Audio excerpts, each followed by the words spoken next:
So guys, अगर आप एक वीडियो ढूंढ रहे थे जिसमें आपको कोई बता दे कि आप कैसे प्रिपरेशन करनी है हमारे सीए फाउंडेशन अटेम्प्ट की, क्योंकि गाइस खाली 60 डेज रह गए अपने एग्जाम के लिए। हाँ गाइस, मैं बात कर रहा हूँ सितंबर 2026 की। तो गाइस चलिए इस वीडियो को यहाँ से स्टार्ट करते हैं। तो गाइस सबसे पहले बता दूँ कि मैं उन बच्चों की बात करने वाला हूँ या तो जिनका कोर्स पूरा हो चुका है या ऑलमोस्ट 70 to 80% हो चुका है। क्योंकि गाइस अगर आपका कोर्स इतना भी नहीं हुआ तो आपको फायदा नहीं। सबसे पहले आपको कोर्स कंप्लीट करना चाहिए, आपको पहले नई ट्रिक्स नहीं देखनी चाहिए।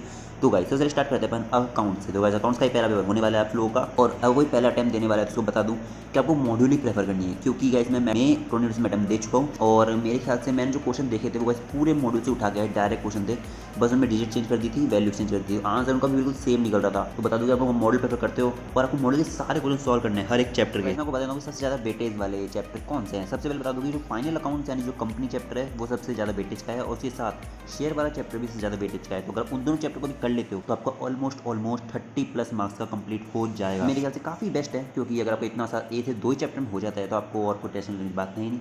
और आप तो अकाउंट्स में एक चैप्टर छोड़ भी सकते हो, क्योंकि आपका पेपर 120 मार्क्स का आता है। तो आपको 100 का अटैम्प्ट करना है तो आप एक चैप्टर छोड़ सकते हो, वो आप अपने प्रेफर भी देख लेना आपको कौन सा हार्ड लगता है। और बता दो आपको मॉड्यूल प्रेफर करनी तो है। मॉड्यूल में आपको जैसे क्वेश्चन अटैम्प्ट करने हैं आपको साइड ट्राई करने हैं कॉपी में। और पहले सबसे पहले तो कोर्स कंप्लीट करें, नहीं सब ट्राई मत करना। आपको कोर्स कंप्लीट करो, उसका पेपर सॉल्व क्वेश्चन सॉल्व करना, और आरटीपी और एमटीपी भी ट्राई कर सकते हो। अगर आपके सारे बुक के क्वेश्चन हो जाते हैं तो मेरे ख्याल से काफ़ी बेस्ट रहेगी आपके ज़्यादा से ज़्यादा अटैम्प्ट करने की। क्योंकि अकाउंट्स गाइड्स आपने ऑलरेडी पढ़ रखी है तो आपको एग्रीगेट स्किल बन सकता है और ये आपका बेस्ट होगा मेरे ख्याल से।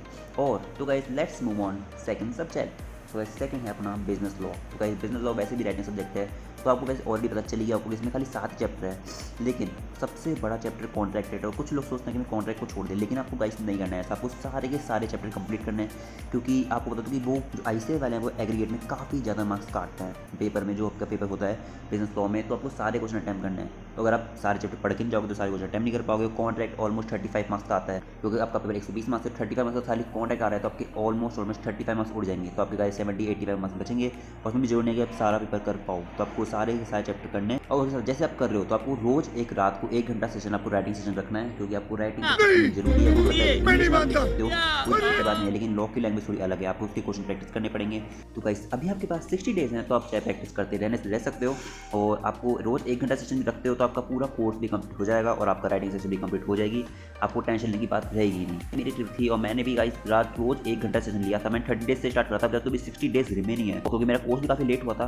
तो आपको जैसे अभी तो लॉ का कोर्स तो मेरे ख्याल से काफ़ी जल्दी निपट जाएगा आपका, क्योंकि 7 चैप्टर है, कॉन्ट्रैक्ट निपटा लो।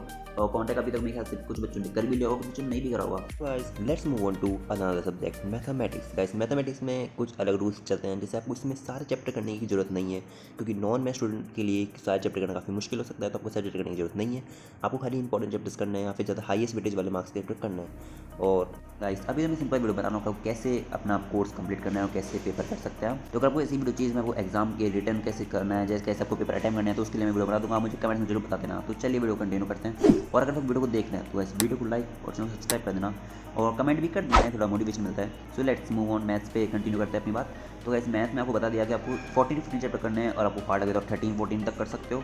और आपने पूरे 18 कर लिए हैं तो काफ़ी बढ़िया है, क्योंकि मैथ जो मैथ्स बैकग्राउंड से उनके लिए तो काफ़ी ईजी पड़ेगा मैथ्स, और जो नहीं है उनके थोड़ा हार्ड पड़ता है। आप कुछ चैप्टर छोड़ सकते हैं मैथ, जैसे मैंने छोड़ा था calculus, integration and theoretical distribution छोड़ा था। प्रोबेबिलिटी मैंने आधा कर लिया था, क्योंकि प्रोबेबिलिटी में कुछ टॉपिक्स आपके पुराने आते हैं जो इजी होते हैं, कुछ हार्ड आते हैं। तो आप अगर 3-4 एमसीक्यू आते हैं तो आप 2 एटलीस्ट अटेम्प्ट कर पाओगे, और 2 मार्क्स काफ़ी ज़्यादा इंपॉर्टेंट है मैथमेटिक्स में। तो गाइस मैथ आपको बता दूँ कि आपको मैथ्स कैसे करनी है। तो पहले कोर्स कंप्लीट करना है, और साथ साथ में आपको एमसीक्यू प्रैक्टिस करती रहनी है। आपको फास्ट वर्किंग ज़्यादा करनी है, क्योंकि मैथमेटिक्स में टाइम काफ़ी कम रहता है। मैथ्स और लॉ सब्जेक्ट है जिसमें टाइम आपको काफ़ी सेव करके रखना है। इको में तो आपके क्वेश्चन काफ़ी जल्दी निपट जाने वाले हैं, तो आपकी टेंशन की बात है नहीं। और गाइस मैथ्स में आपको कतई प्रैक्टिस नहीं करनी है कि आपको ज़्यादा क्वेश्चन अटेम्प्ट करने हैं। आपको बस ज़्यादा से ज़्यादा सही क्वेश्चन अटेम्प्ट करने हैं, और अपने 40 मार्क्स सेव करने के बाद आप चाहे तो आगे कर सकते हो अटेम्प्ट।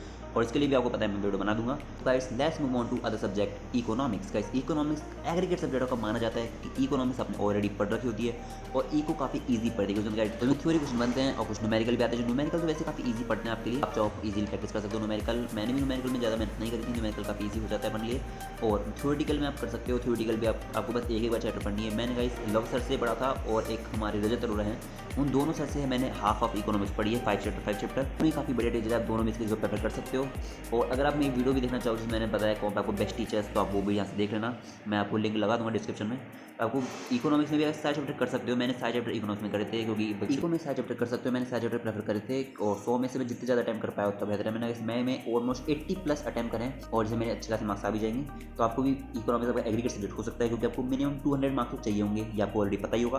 तो आपको हमेशा याद रखना है कि आपको सारे चैप्टर करने हैं और इकोनॉमिक्स में आपको ज़्यादा से ज़्यादा क्वेश्चन अटैम्प्ट करने हैं। ये तो आपको रहता ही है, एग्रीगेट सब्जेक्ट है आपका, आसानी से कोर्स भी नहीं पड़ जाएगा, कुछ ज़्यादा मेहनत भी लगने वाली है। तो गाइस अब ऐसे स्टेटस हैं, तो आपके जो भी चैप्टर बच्चे हैं आप इकोनॉमिक्स कंप्लीट करो, रिवीजन करो, तो आप उनसे स्टार्ट कर लेना और आप सारे चैप्टर वहाँ से कंटिन्यू करना और सारे चैप्टर निपटा। कुछ भी चैप्टर जो लो मार्क्स के नहीं है, जैसे फर्स्ट चैप्टर हो गया, वो आप लास्ट में करना, क्योंकि वो ईजी है, काफ़ी ज़्यादा चैप्टर है।